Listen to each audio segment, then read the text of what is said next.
Yo, what's poppin', man? It's your boy K-Boog, and I want to welcome y'all back to another episode on Vibing with Boogie. And today, I'm going to give y'all a list of players that I feel like have strong chances to be in the Heisman conversation throughout the season. I think some of these players y'all going to agree with, and it might be one or two. You might be like, I don't know nothing about that. But guess what? It's my list. But before we get into this video, man, make sure y'all give this video a thumbs up. Y'all like it for me, man. Leave a comment. Y'all subscribe and be part of the Vibing with Boogie family, man. I would appreciate y'all very much. But y'all know the deal. I ain't going to talk too much. We're going to go ahead and dive into this video. Let's go!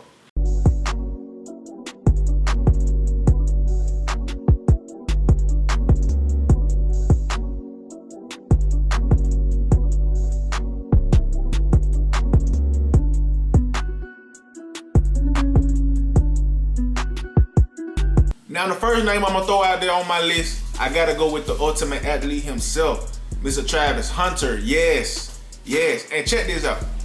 I'm glad Deion is letting this man continue to be an athlete. Let him play. Let him be comfortable. And I think Travis Hunter has the ability to change the dynamic in college football on down the road. If he can come in and show that, hey, you can be a wide receiver and a DB and play both of them on a high level in college football, I think we might see more players come out of high school doing this on down the road, but that's a whole different conversation.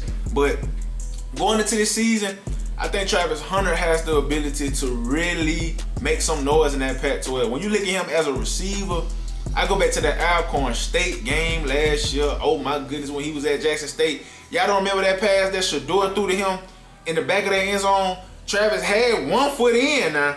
And the way he toe tapped that other foot and dragged, I was like, oh, they don't even do that in the NFL. Some receivers can't even make that on Sundays, but Travis already doing it as a freshman. That one catch right there showed me how natural he was at the wide receiver position. Then I go to that Celebration Bowl. When I saw him running the type of routes he was running, creating that type of separation, I'm like, hold on. Travis Hunter is really like that at the wide receiver position.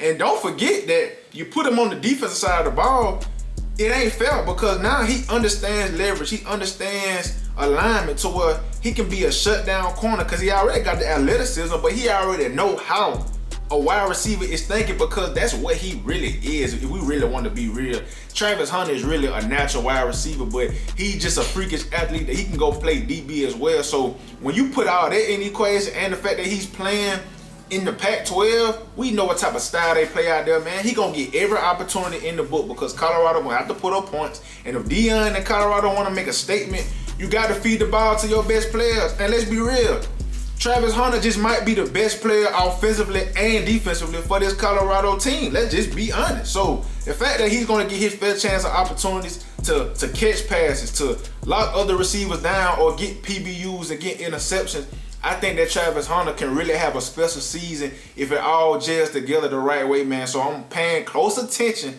to what Travis Hunter does. And if he do his thing, which we know he can, watch out. Travis Hunter can do some big things for the Colorado Buffaloes and be somewhat in that Heisman campaign talk toward the end of the season, man. Now, another name I'm going to add in the mix is running back from Ole Miss, Quinshon Judkins. He can run the football. That's all I can say. He can run the football, and he was only a freshman.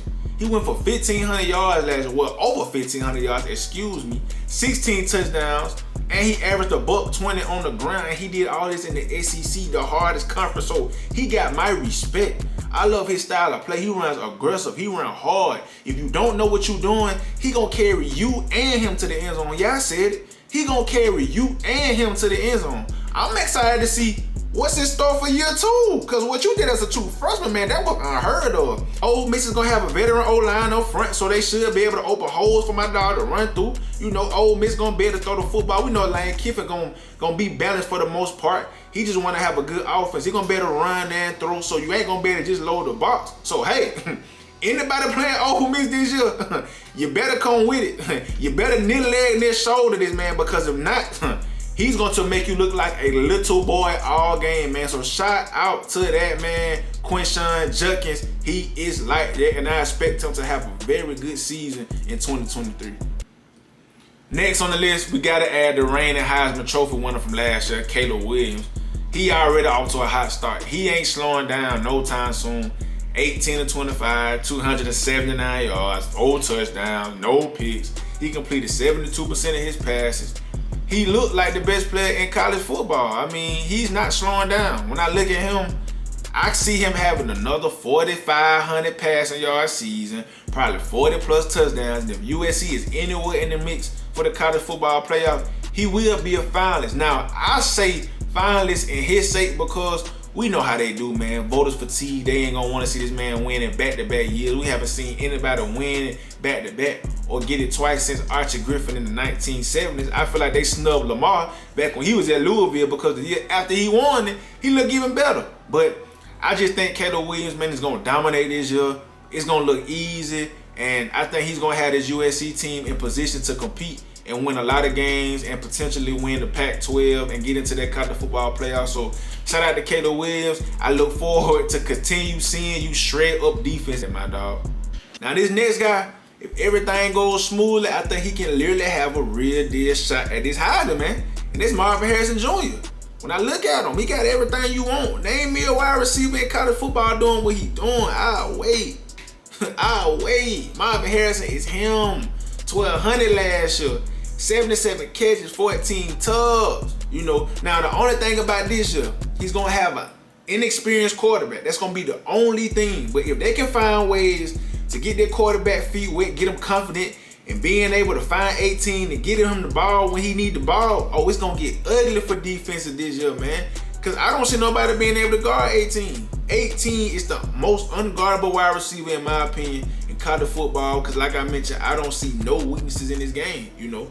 And I look forward to him doing this thing. I feel like if he comes out and plays to his potential, not only could he have a potential Heisman campaign in 2023, but he got a shot to push for that #1 spot in the NFL draft now. He just that good of a player. So I look forward to watching Junior go to work, man, and doing this thing in that Ohio State Buckeye uniform, man. So shout out to Marvin Harrison Jr., man. I'm watching you very closely in 2023, man, for sure. Now this guy right here, I say the best for last, in my opinion. I think he has the best shot to win the Heisman in 2023, especially if everything clicks like it should. And that's Michael Penix Jr. You know, I love everything about him, man. Over 4,600 yards last year. He was the reason why the Washington Huskies was one of the most lethal passing attacks in all of college football last year. I mean, he was slaying it left and right. I mean, defenses couldn't find no way to stop this passing attack. And then when you look at what he got around him, that's what I feel is the most important thing, because as a quarterback, you could be good, but you gotta have some weapons around you, baby. He got 3 receivers that can literally go for a stack, you know, and he's in that Pac-12. We know the type of offense they're gonna run. You know, Washington is gonna put up points, and they ain't gonna let their foot off the gas. And when I just look at the way he played the quarterback position, he's very poised in the pocket.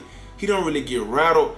And one thing I like about him is that he understands ball placement, and his accuracy is like that. And a lot of people be talking about arm talent. When they say arm talent, people be thinking about you got to throw the ball 80, 90 yards down the field to have quote-unquote arm talent. No, do y'all not know arm talent is also being able to know how to place a ball depending on how a defensive back is playing? Because if you go back and watch him, when his receivers are tightly covered, he know how to put the ball to where only his receiver can get it, and that's arm talent.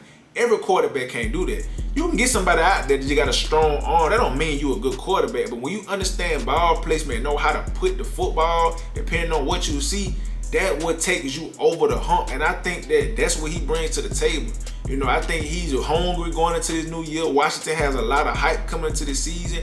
And I look forward to watching him do his thing, man. And I'm rooting for him, man. So shout out to Michael Penix Jr. I think he's going to be the one that hoists that Heisman Trophy come the end of the season, especially if the Washington Huskies can live up to their expectations, man. So that right there concludes my video, as I gave y'all a brief list on guys that I think had the best chance to win the Heisman in the 2023 season. There's a lot of other guys out there that have great shots as well. This is just my list, and you know I can't name everybody, just only one to give y'all 5 in no specific order, man. So I appreciate everybody that's been tuned in to this video. I appreciate the support. I really do, man. Y'all do me a favor and like this video. Y'all subscribe to the channel if you're watching this video and you ain't subscribed. Leave a comment, man, and let's continue to keep growing this YouTube channel. We're gonna see y'all on the next video, and y'all be blessed. And we out, baby.